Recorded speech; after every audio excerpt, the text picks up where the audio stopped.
दिल्ली ਵਿੱਚ आम आदमी पार्टी ने 1100 दरख्तों की कटाई के खिलाफ आवाज़ उठाई है।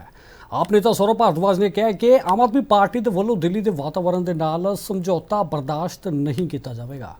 तो आम आदमी पार्टी वालों बीजेपी और एलजी द्वारा गैर कानूनी ढंग के नाल 1100 रुख कट्टे जाने के दोष लगाए गए, जिसके खिलाफ आम आदमी पार्टी के लीडर और वर्करां ने बीजेपी के खिलाफ हल्ला बोल दिता है। तो दिल्ली के ऑक्सीजन सेंटर के उत्ते बीजेपी ने एलजी के वालों किए गए हमले के खिलाफ आम आदमी पार्टी ने हल्ला बोलदिया आम आदमी पार्टी के लीडर ने कहा है कि दिल्ली के रिज इलाके जिथे सुप्रीम कोर्ट के आदेश तो बिना एक भी टाणी नहीं कट्टी जा सकती, उत्थे बीजेपी के एलजी ने 1100 रुख कटवा दिते हैं। तो आम आदमी पार्टी के लीडर का कहना है कि फल सब्जी बेचने वाले ज़्यादातर लोग दलित ने, तो बीजेपी जाति के आधार के उत्ते दलितों का शोषण की जमीनी तैयारी कर रही है और संविधान की सुरक्षा के लिए दलित समाज के लोगों को भाजपा के हक के वोट नहीं देते, इस लिए दलितों को बेरोजगार रखने की साजिश रची जा रही है।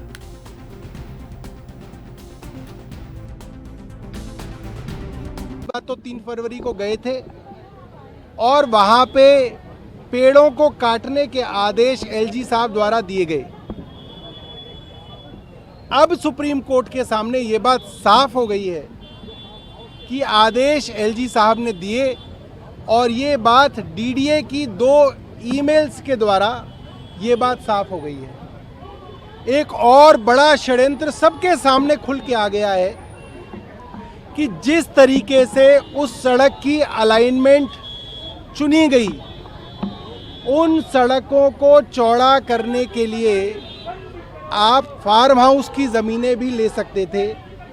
हर फार्म हाउस की करीब 5-10% ज़मीन ले लेते तो वो सड़क चौड़ी हो सकती थी, मगर वो ना करके फार्म हाउस वालों को फ़ायदा पहुंचाने के उद्देश्य से जंगल के यानी कि रिज के पेड़ों को काटा गया और फार्म हाउस वाले लोगों को फ़ायदा पहुंचाया गया। ये बात भी बिल्कुल साफ हो गई है। यूटीपैक की डिज़ाइन आज भी यूटीपैक की वेबसाइट पे पड़ी हुई है, उस पे देख सकते हैं कि इसके अंदर भारी गड़बड़ी की गई है।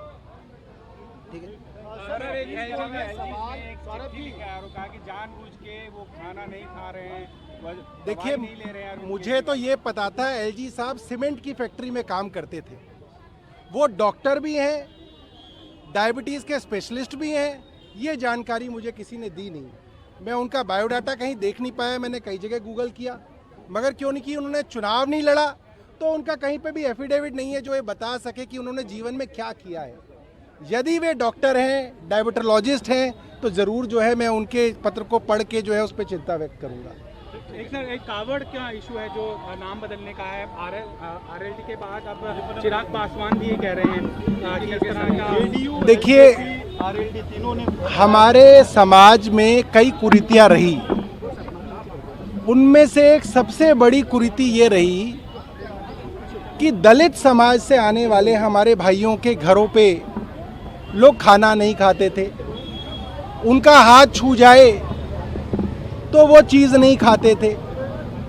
आज अगर फल बेचने वाले, सब्जी बेचने वाले, ज़्यादातर भाई हमारे दलित समाज से आते हैं, अब वो लिखेगा कि मेरा नाम फलां फलां है, फलां फलां है, मैं नाम नहीं लेना चाहता क्योंकि वो भी गलत है, तो उससे उसकी जाति पता चलती है और आप जाति के आधार पे उसका शोषण होने के लिए एक ज़मीन तैयार कर रहे हैं। मुझे लगता है कि जिस तरीके से दलित समाज ने संविधान को बचाने के लिए भारतीय जनता पार्टी को इस बार वोट नहीं दिया, आज दलित समाज को अनएम्प्लॉयड और बेरोजगार करने की एक बड़ी साजिश की जा रही है ताकि हमारा दलित समाज बेरोजगार हो जाए और इन लोगों के आगे घुटने टेक दे। हम ये होने नहीं देंगे। यूपीएससी के भी सिलेक्शन के ऊपर सवाल उठ रहे हैं। इस बीच जो उसके चेयरमैन यूपीएससी के मनोज सैनी, उन्होंने निजी कारणों से इस्तीफा दे दिया। देखिए, मैंने पढ़ा है उसके बारे में, मेरे को कोई बहुत जानकारी नहीं है उस मामले में, इसलिए मैं कुछ कह नहीं सकता हूँ।